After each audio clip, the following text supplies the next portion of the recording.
patungo ng Cubao, na marinig ko ang awit tungkol sa Mindanao. Humihingi siya ng tulong dahil sa mga nangyayari.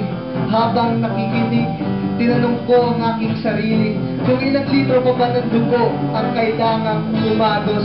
Ang gulo sa bahagi ng Mindanao ay hindi pa rin matapos-tapos. Ilang henerasyon na ang naglaban-laban. Hanggang ngayon, hindi pa rin tayo magkaintindihan. Ang tigil putungan kasi ay nakasaad lamang sa kontrata. Pagkatapos, batuhan na naman ng mga granada, nasirang kabuhayan at umuulan ng bala. Kaya maraming Muslim ang nandito sa Metro Manila. Dala nila yung pag-asa, ngunit bihirang oportunidad.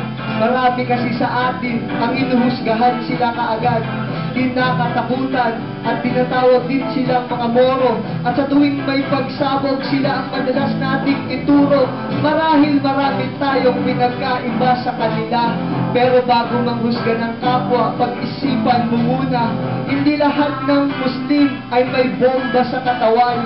Tulad din natin silang may pangit at mabuting kalooban. Tulad din natin sila na kailangan ng edukasyon, pagkain sa habag at karapatan sa relihiyon.